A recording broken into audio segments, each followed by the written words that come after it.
Gospodine Marić, dobar den i golem pozdrav od Kumanovo i od Republika Makedonija. Вие сте овдека необично популарна личност, може би најпопуларна во нашиот град и нашите кумановци ве следат секојдневно на телевизија Хепи. Hvala vam puno i drago mi je što me gledaju u Kumanovu. Ja sam prošle godine sam išao u manastir Lesnovo i krenuo sam iz Kumanova i kad sam prošao Kratovo, Zletovo, iznenadio sam se naiđe neki čovjek koji vodi magarce. Na magarcu neka drva. I ja pitam kako je od Kratova za Zletovo put. Kaže, ja tebe znam s televizije. To je najveći kompliment koji sam dobio u životu. Да, ево јас знам, пред да дојдем да разговарам со вас, кумановци, голем број на граѓани, значи од оние постари и од помлади, ми рекоа да ви пренесам голем поздрав и да продолжите така да работите. Вика, ако го нема Марич, не е интересно ништо на телевизија. Hvala puno. Bio sam u Starom Nagoričanu, bio sam u Kumanovu poslednjih godina nekoliko puta. Еве јас кога бев кај вас пред 2 години во Хепи телевизија за оној филм за Соколана, вие ми рековте дека имате доаѓање во Македонија. Вие рековте сега дека сте били во Лесново, во Нагоричане. Кои се твоите први печатоци кога дојдете во Македонија? Pa ja sam vezan za Makedoniju, dolazio sam često još od 70. godina i uvek sam nailazio na simpatična društva, išao sam i u divne restorane, divno vino, hrana i to me uvek vezuje i sada prolazim često kroz Makedoniju kad idem prema Solonu za Svetu Goru, jer svake godine budem 2-3 puta na Svetoj Gori, obilazim sve manastire, ne samo Hilandar, nego hoću da obiđem sve manastire na Svetoj Gori. Ние овдека во Македонија вела дека имаме најдобар парадајс и жолта ракија. Naši putnici koji idu na letovanje u Grčku kupe kod vas papriku i za vreme letovanja, da bi uštedeli na struji, oni prave ajvar sa makedonskom paprikom u Grčkoj dok su na letovanju. Да се вратиме сега во реалниот живот. Светот се соочи со еден непознат вирус наречен корона. Сите не стави во карантин, народот беше многу исплашен. Што според вас се случи со овој коронавирус? Pa, ljudi su mislili da je to izmišljeno, da je to grip kao grip, dok nisu počeli da obolevaju ljudi koji oni poznaju. Ja sam imao situaciju da jedan moj kolega bio kod mene jednog dana, a sutradan sam čuo da je prebačen na infektivnu kliniku. Dugo su se borili za njegov život i on mi je posle pričao da je za 0,5% falilo da ga stave na respirator. Da je otišao na respirator, možda se nikad ne bi povratio, jer respirator u 80-90% slučajeva znači gotovo sigurnu smrt. Mnoge ljude koji su pobedili koronu sam video, pričali su mu i potresne scene. Lako je pričati teorije zavere da korona ne postoji, da su to izmislili političari, Amerikanci da kazne Kineze, Kinezi da pobede Ameriku. Međutim, to je jedna planetarna stvar.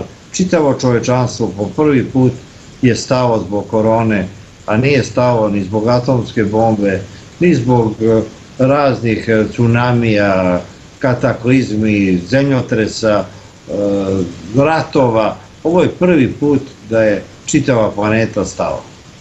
Вие веројатно ја паметите и така наречената вариола вера како дете. И што може да направиме разлика меѓу вариола вера и корона? И тогаш народ беше исплашен и сега е исплашен.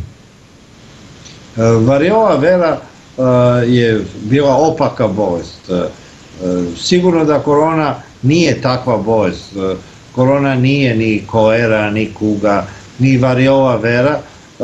Radilo se o tome da je jedan čovjek koji je išao na hadžiluku u Meku sa Kosova doneo variolu i 18 miliona ljudi u onoj Jugoslaviji je vakcinisano protiv variole. Mi imamo potresni film Gorana Markovića, Variola vera, koji je emitovan na televiziji, u kome je gotovo na dokumentaristički način opisano šta je variola vera, ali to se ne vraća i ta vakcina je sigurno bila delotvorna.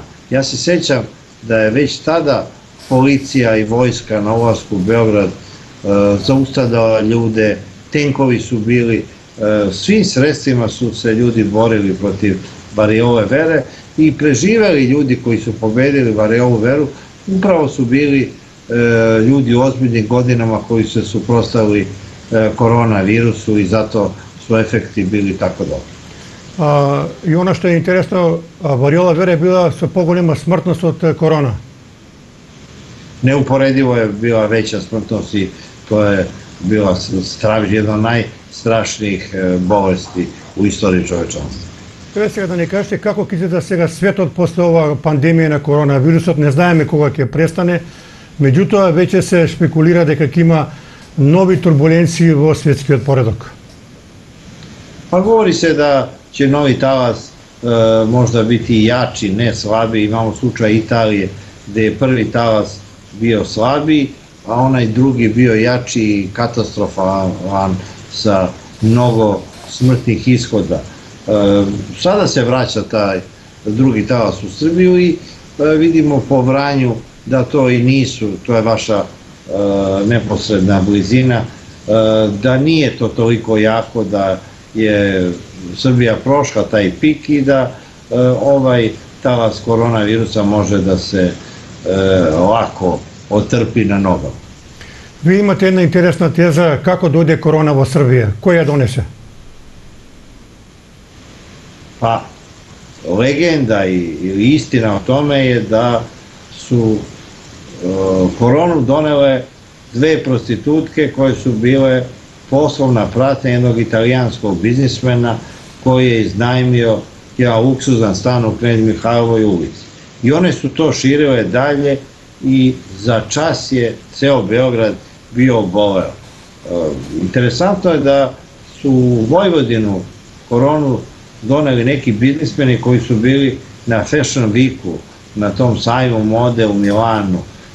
Čak i predsjednik Fudbalskog saveza Srbije, Kokeza i Pantelić, čuveni fudbaler, oni su bili na nekom žrebanju UEFA u Amsterdamu, ali su krili da su i oni bili u Milanu.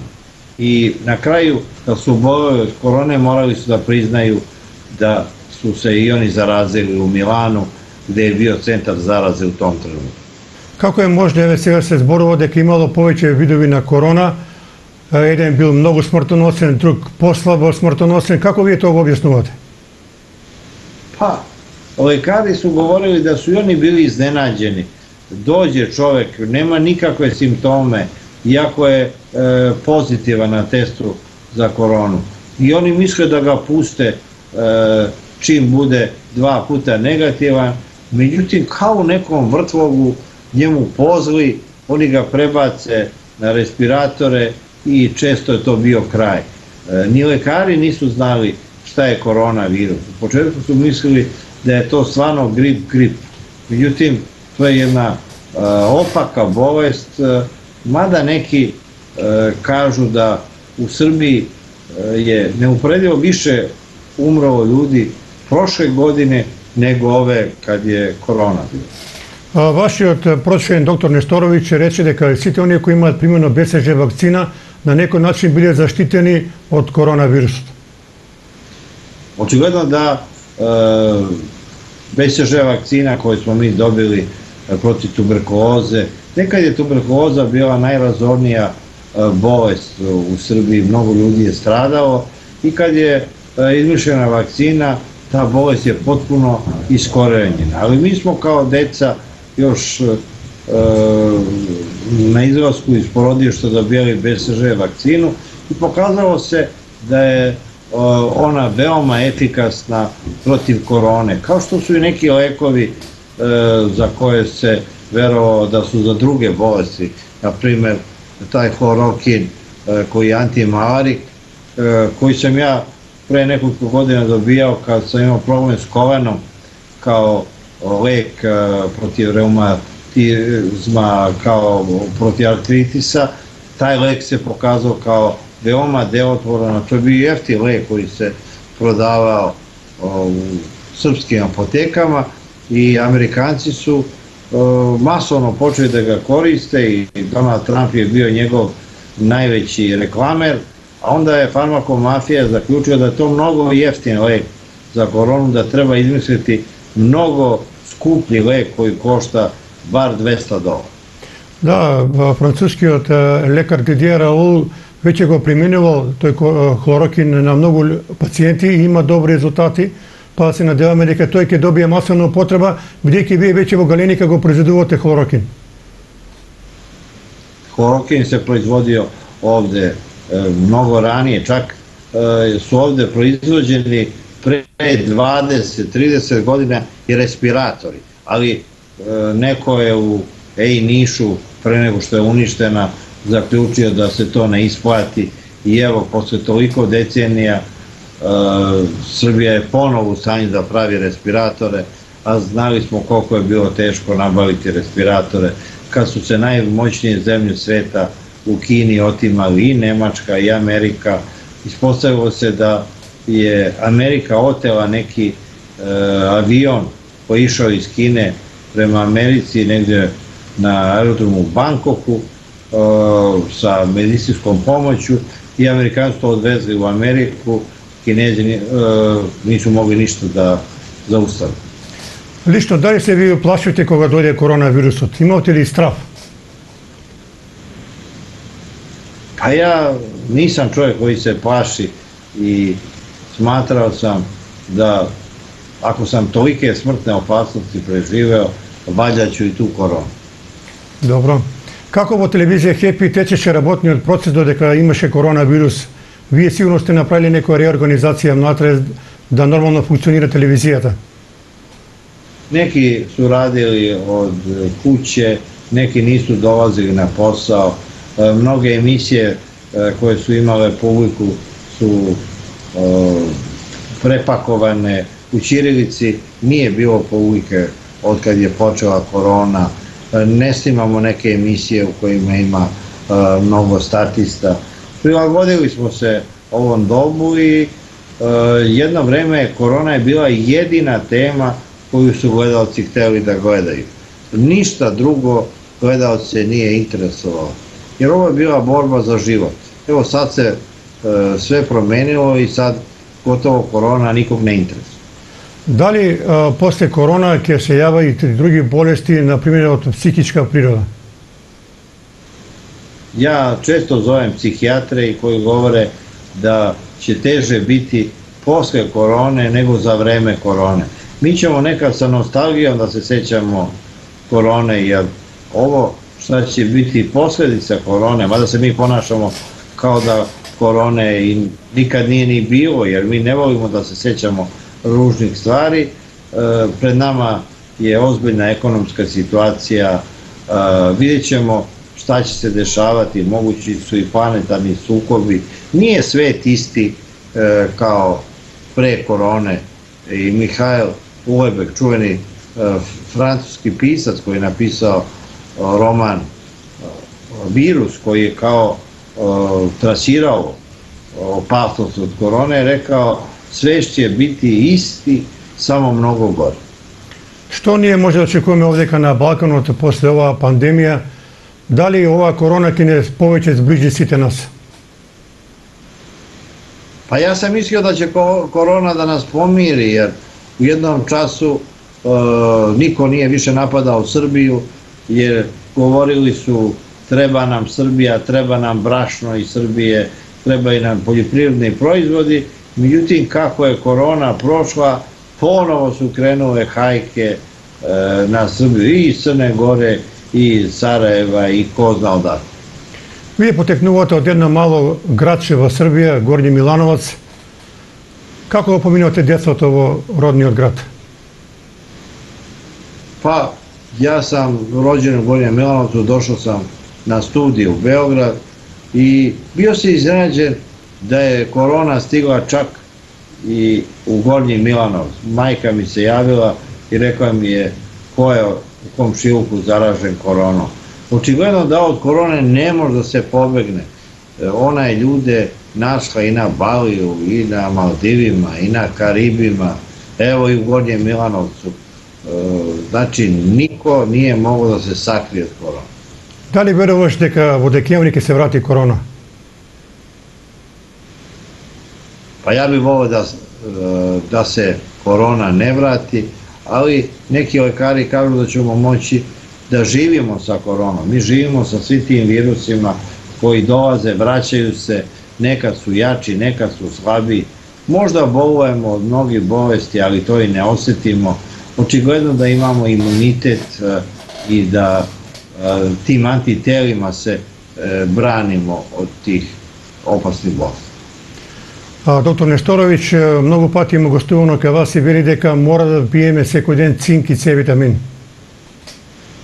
Pa mora cink, C vitamin, nešto što je za imunitet obavezno. I mi često zaboravimo to, ali kad dođe ovakva vremena, mi se vratimo tim preparatima. За сите успеси во вашиот живот, вие големи заслуги припишувате на вашиот дело. Nisam razumeo.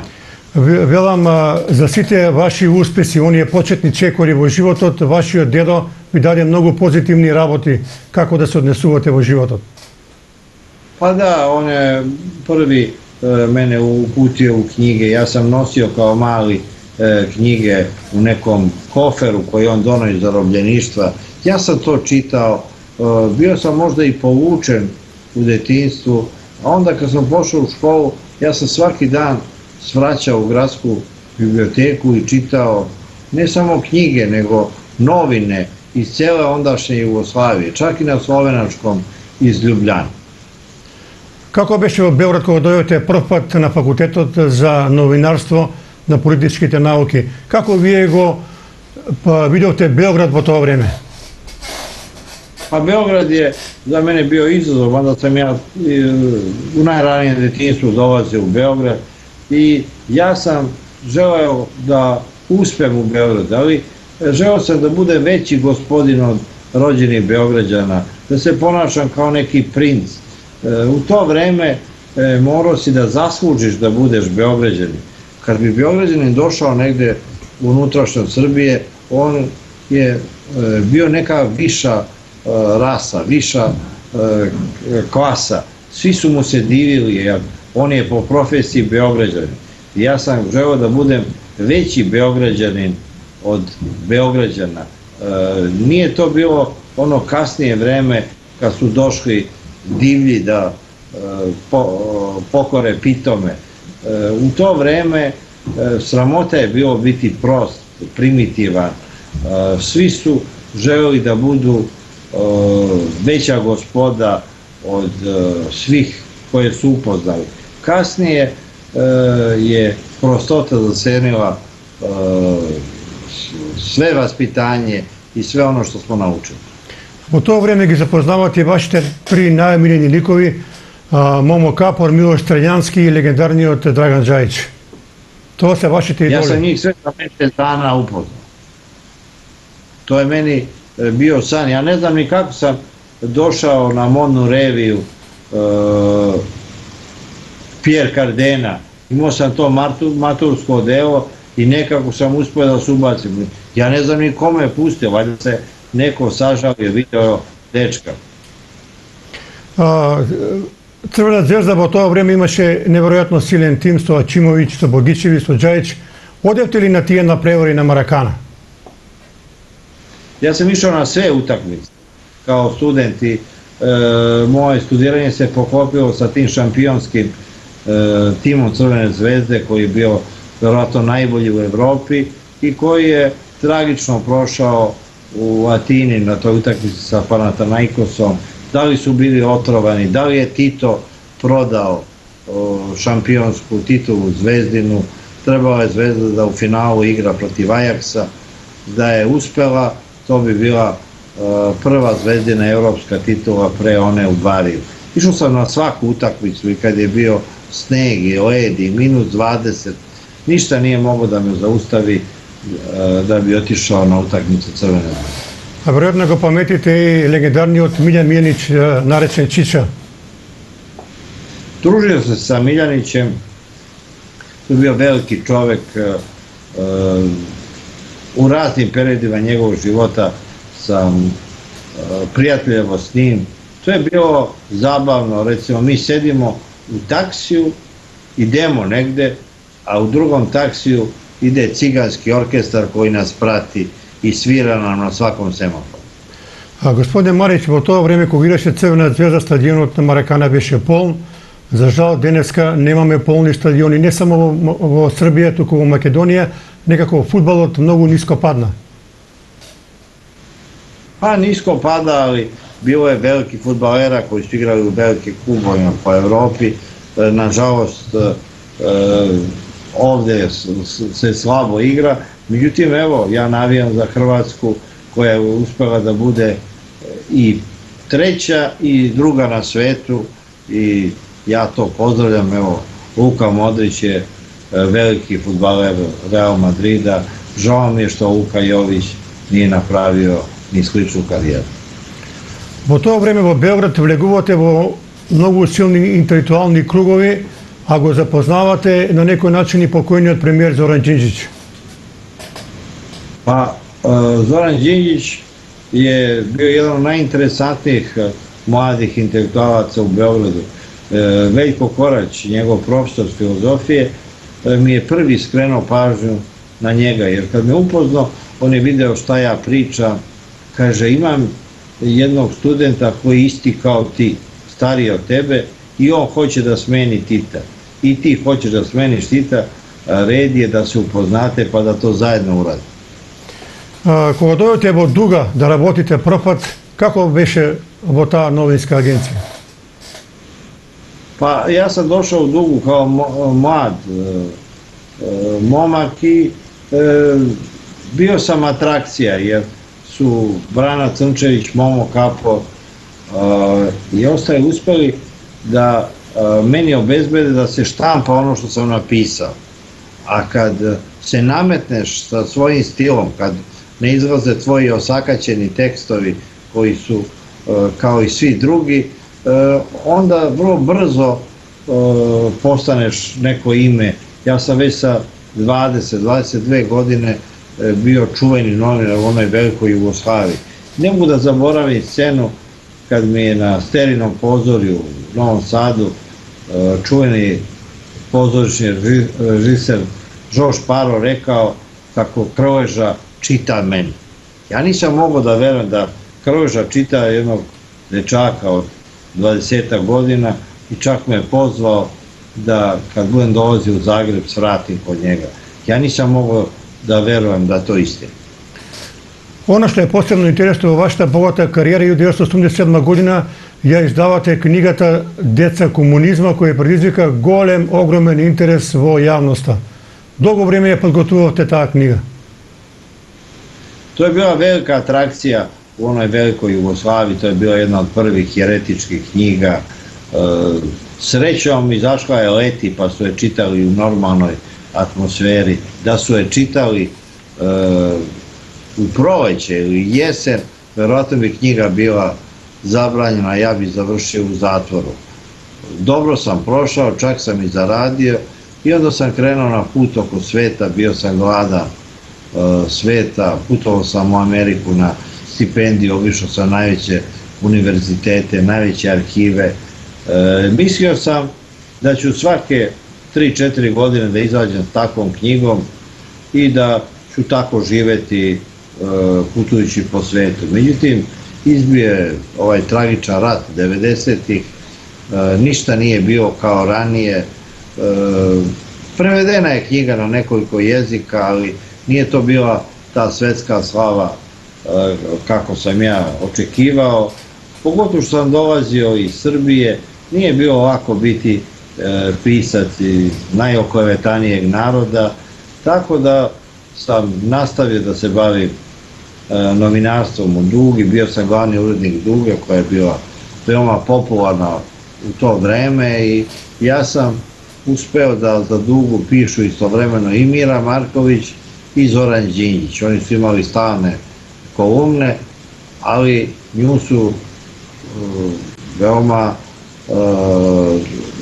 često čitali, više nego Đinđića, i došlo je do nekog nesporazuma i možda i sramota za mene što je najbolje meni poslovne poruke dala Mira Marković. To su bile divne ponude da bude ministar i unutrašnji i spoljni poslova. Vjerojatno bi završio u Hagu da sam prihvatio i na kraju sam završio na ulici kao što su mi i prognozirali. Gospodine Morić, da li može da se spreči raspad na poranične Jugoslavije? Pa očigledno da nije moglo, jer mi nismo se snašli posle pada Berlinskog zida. Trebalo da kao prva zemlja uđemo u Evropsku uniju zajedno. Čak su ovi veliki stratezi govorili, ako neće odmah da padne komunizam u celoj Jugoslaviji i da se Jugoslavija transformiše po evropskim vrednostima, mi ćemo je lomiti na parče. Tako da, eto, mogli smo svi zajedno da uđemo prvi u Evropu, a evo i Srbi i Makedonci teško da će ući i poslednji, jer će se ostvariti ona kletva, mi ćemo ući tamo tek kad toga više ne bude. Otprilike Evropska unija je u toj fazi. A сега во каква фаза е Европската унија според вас? Pa očigledno da Evropska unija ima probleme koje sama treba da reši, samo im falimo i mi i vi. Имате еден интересен разговор со поранешниот лидер на Советскиот сојуз Михаил Горбачов. Што ви рече тој? Mihajl Gorbačov je neobična ličnost. Ja sam podržavao i glasnost i perestrojku i očigledno da je on čovjek koji je doprineo tim epohalnim događajima. On mi je rekao da je on inicirao rušenje Berlinskog zida i da je Reagan bio protiv toga. On imao jednu divnu ideju da Rusija i Nemačka zagospodare čovečanstvom i da isteraju Amerikance iz Evrope. To je bila otprilike ideja Petra Velikog, da ruske sirovine i nemačka tehnologija upravljaju čovečanstvom. Nije se to baš dopalo Amerikance, a nisu oni tek tako pristali da izađu iz Evrope i srušili su Sovjetski savez, jer Amerikanci smatraju čak i dan danas da je Nemačka okupirana zemlja. Ona jeste privredno čudo, ali napravljena američkim kapitalom. I često su predsjednici i Clinton i Obama i sada Trump upozoravali Angelu Merkel da je Nemačka od 1945. godine okupirana zemlja. Evo, интересно да кажете, вие дојдете на чело на БК телевизија, изворедно квалитетен медиум кој работеше успешно на етерот, меѓутоа не успеа да остане од разни причини. БК телевизија навистина беше еден голем бренд на медиумскиот простор во Србија. BK televizija je bila kao srpski CNN i u ono vreme bila je najmodernija televizija. I to se poklopilo sa 5. oktobrom i promenama posle rušenja Miloševića. Čak je Zoran Đinđić učestvovao u kvizu Želite da postanete milioner. To je bilo simbol te post-Miloševićevske Srbije.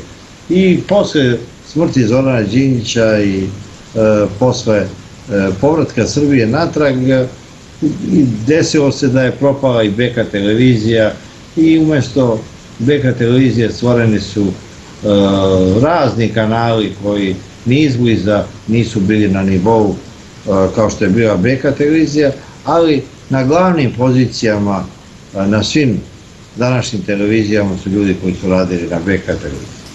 Јас се сеќавам во тој период вие и другите новинари грчевито ја брањате телевизијата, ви доаѓаја контроли и инспекции, но на крајот сепак не успеавте да ја одбраните телевизијата. Pa ja sam bio posle gašenja BK televizije nekoliko godina bez posla za kaznu, tako da svi drugi su dobili posao, a trebalo je mene kazniti jer sam do posljednjih dana branio BK televiziju kao jednu civilizacijsku vrednost u Srbiji. Сега во 2008 година доаѓате на чело на Happy телевизија, исто така успешен бренд кој добро стои на медиумскиот простор во Србија. Како дојдовте на идеја да отворите Happy телевизија? Дали тоа беше ваша идеја или на собственикот? Pa to je bila TV Košava koja se spojila sa dečjom televizijom Happy i stvoren je jedan brend koji je veoma popularan u Srbiji, to je popularna narodna televizija i mnogi mladi ljudi su se afirmisali. Sad, nemamo baš finansijskih sredstava, pa su nam druge televizije otimale TV lica i čak učesnike u realitiju, ali eto, mi se borimo i ne predajemo se. Да ви кажам право, јас кога бев пред 2 години кај вас во Happy телевизија, мене ми се чини една супер модерен медиум за овие прилики. Барем она што го Biće видов još јас. moderniji. Samo finansijski da se sredimo. Па еве сега вие имате популарните парови и овие постари сограѓанки на Куманово ми велат, кажи му на Марич да не ги прекинува парови, тоа не е душевна храна. Pa to je duševna hrana mnogima, čak i na Svetoj Gori sam video ljude koji gledaju parove u dominikanskim samostanima po Dalmaciji, čak u Blagaju, Tekija, gde su ekstremni muslimani. Svi oni gledaju jer svi ljudi koji su usamljeni, oni žele da vide tako nešto. Prilike to je kao onaj crni talas na jugoslovenskom filmu, što je bio jako popularan 70. i 80. godina. Вие сте единствениот новинар од овие простори кои имате правено интервјуа со различен профил на луѓе. Меѓутоа овде кај нас посебно се интересни оние емисии што ги правите со луѓето од подземјето. Како се подготвувате за тие емисии? Pa ja najviše izbjegavam da razgovaram s poštenim ljudima jer to nikog ne interesuje. Ja volim kontroverzne ljude sa one strane zakona, masovne ubice, ljude koji su radili ko zna kako obaveštajnu službu. Mnogi ljudi nisu preživeli intervjue sa mnom, čak u jednom času se govorilo da će biti ubijen onaj koji je posljednji put govorio kod Marca. Го познавате ли Јосип Броз Тито? Има една реченица кој тој постојано изговараше на сите дискусии, активна, мирољубива коегзистенција. Pa sada kad je prošlo vreme, Tito mi je sve draži i draži.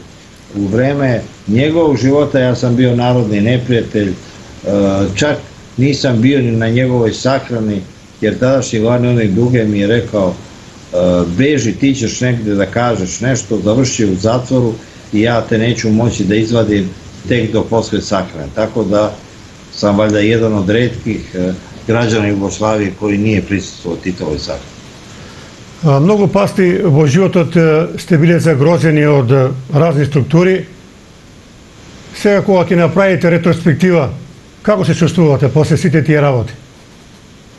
Pa dobro, sad je to komedija, a često sam bio u životnoj opasnosti. Kad se to preživi, sve je lako.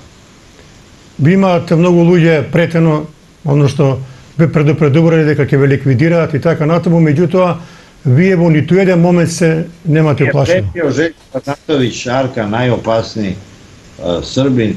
Ja sam rekao, što da se svađamo, najopasniji i najpametniji Srbin, bolje da se udružimo i da otmemo vlast od Miloševića. Međutim, nije me poslušao, radije je hteo da me ubije nego da krenemo u zajednički projekat rušenja Miloševića.